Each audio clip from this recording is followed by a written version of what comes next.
ಇಂದು ಮಹತ್ವದ ಸಚಿವ ಸಂಪುಟ ಸಭೆ ನಡೆಯಲಿದೆ. ಸಿಎಂ ಸಿದ್ದರಾಮಯ್ಯ ಅವರ ನೇತೃತ್ವದಲ್ಲಿ ಮೀಟಿಂಗ್ ಆಗತ್ತೆ.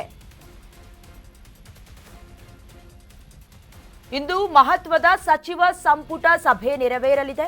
ಸಿಎಂ ಸಿದ್ದರಾಮಯ್ಯ ಅವರ ನೇತೃತ್ವದಲ್ಲಾಗುವಂತಹ ಮೀಟಿಂಗ್ ಇದು. ಸಂಜೆ ವಿಧಾನಸೌಧದ ಕ್ಯಾಬಿನೆಟ್ ಹಾಲ್ನಲ್ಲಿ ಸಭೆಯಾಗತ್ತೆ.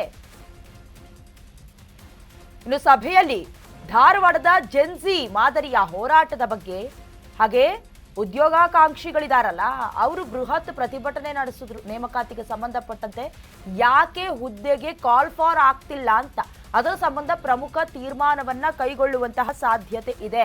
ಇವತ್ತು ಬಹಳ ಮುಖ್ಯವಾಗಿ ಸಂಜೆ ಸಂಪುಟ ಸಭೆ ನಡೆಯುತ್ತೆ.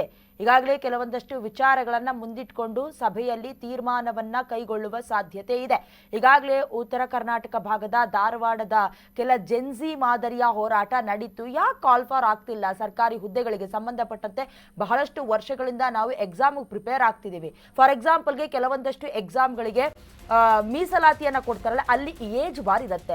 ಈಗ ಫಾರ್ ಎಕ್ಸಾಂಪಲ್ 30 ವರ್ಷನೋ 35 ವರ್ಷನೋ. ಆದರೆ ಕಳೆದ ಕೆಲ ವರ್ಷಗಳಿಂದ ಎಕ್ಸಾಮ್ ಕಾಲ್ ಫಾರ್ ಆಗ್ತಿಲ್ಲ. ಸುಮಾರು 2.5 ಲಕ್ಷ ಹುದ್ದೆಗಳು ಖಾಲಿ ಹುದ್ದೆಗಳ ಭರ್ತಿ ಆಗಬೇಕು ಅನ್ನೋದ್ರ ಬಗ್ಗೆ ಚರ್ಚೆ ಆಗುತ್ತೆ. ಇವತ್ತು ಹಂತ ಹಂತವಾಗಿ ಆರ್ಥಿಕ ಪರಿಸ್ಥಿತಿ ನೋಡಿಕೊಂಡು ಖಾಲಿ ಇರುವ ಹುದ್ದೆಗಳ ಭರ್ತಿ ಆಗುತ್ತೆ. ಶಿಕ್ಷಣ ಇಲಾಖೆಯ 20,000 ಶಿಕ್ಷಕರ ನೇಮಕಾತಿ ಆಗಬೇಕಾಗಿದೆ. ಜೊತೆಗೆ ವಿವಿಧ ಇಲಾಖೆಗಳ ಸಿ ಹಾಗೆ ಡಿ ಗ್ರೂಪ್ ಹುದ್ದೆಗಳ ಭರ್ತಿ ಬಗ್ಗೆ ಚರ್ಚೆಯಾಗುತ್ತೆ. ಖಾಸಗಿ ಕಂಪನಿಗಳಿಂದ ಕೂಡ ಅವಕಾಶ ಸೃಷ್ಟಿಯಾಗ್ತಿರೋ ಬಗ್ಗೆ ನಿರ್ಧಾರವನ್ನ ತೆಗೆದುಕೊಳ್ಳಲಾಗುತ್ತೆ. ಕುತೂಹಲ ಮೂಡಿಸ್ತಾ ಇದೆ ಸಿಎಂ ಕ್ಯಾಬಿನೆಟ್ ಮೀಟಿಂಗ್. ಏನು ಡಿಸಿಷನ್ ತೆಗೆದುಕೊಳ್ತಾರೆ, ಏನು ಎತ್ತ ಎಲ್ಲ ಜೆನ್ಜಿ ಉದ್ಯೋಗಾಕಾಂಕ್ಷಿಗಳಿಗೆ ಎಲ್ಲ ನೆರವಿಗೆ ಬರ್ತಾರಾ, ಏನಿವತ್ತು ನಿರ್ಧಾರ ಆಗತ್ತೆ ಅನ್ನೋದಾಗಿ ಹಂತ ಹಂತವಾಗಿ ಆರ್ಥಿಕ ಪರಿಸ್ಥಿತಿಯನ್ನು ನೋಡ್ಕೊಳ್ಬೇಕು. ಈಗಾಗಲೇ ಒಪ್ಕೊಂಡಿದಾರಲ್ಲ CM Siddaramaiah, DCM D K Shivakumar ಅವರು. ಅಂದ್ರೆ ಗ್ಯಾರಂಟಿಗಳಿಂದ ಹೌದು ಸರ್ಕಾರ ಕೊರೆ ಆಗ್ತಾ ಇದೆ, ಸರ್ಕಾರದ ಬೊಕ್ಕಸ ಕಡಿಮೆ ಆಗ್ತಿದೆ ಅಂತ. ಈಗಾಗಲೇ 2.5 ಲಕ್ಷ ಹುದ್ದೆಗಳ ಖಾಲಿ ಹುದ್ದೆ ಬಗ್ಗೆ ಭರ್ತಿ ಆಗಬೇಕಾಗಿತ್ತು, ಬಟ್ ಆಗ್ತಿಲ್ಲ. ಯಾವ ಕಾರಣಕ್ಕೆ? ಅದರ ಬಗ್ಗೆ ಚರ್ಚೆ ಆಗುತ್ತೆ. ಜೊತೆಗೆ ಶಿಕ್ಷಣ ಇಲಾಖೆಯ 20,000 ಶಿಕ್ಷಕರ ನೇಮಕಾತಿ ಆಗಬೇಕಾಗಿದೆ. ಅದರ ಬಗ್ಗೆ ಕೂಡ ಡಿಸ್ಕಷನ್ ಆಗುತ್ತೆ. ಜೊತೆಗೆ ಸಿ ಹಾಗೆ ಡಿ ಗ್ರೂಪ್ನ ನೌಕರರ ಹುದ್ದೆಯ ಭರ್ತಿ ಬಗ್ಗೆ ಕೂಡ ಚರ್ಚೆ ಆಗುತ್ತೆ.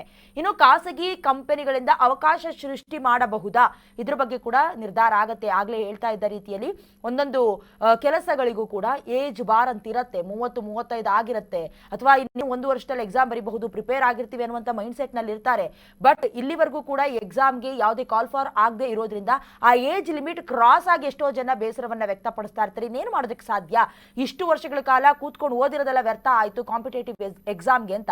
ಸೊ ಹಾಗಾಗಿ ಅದನ್ನ ಕೂಡ ಗಮನದಲ್ಲಿ ಇಟ್ಕೊಂಡು ಖಾಸಗಿ ಕಂಪನಿಗಳಿಂದ ಅವಕಾಶ ಸೃಷ್ಟಿ ಬಗ್ಗೆ ಕೂಡ ನಿರ್ಧಾರ ಮಾಡುವಂತಹ ಸಾಧ್ಯತೆ ಇವತ್ತು ನಡೆಯುವ ಕ್ಯಾಬಿನೆಟ್ ಮೀಟಿಂಗ್ ನಲ್ಲಿ ಸಾಧ್ಯ ಆಗಬಹುದಾ ನೋಡಬೇಕಾಗಿದೆ.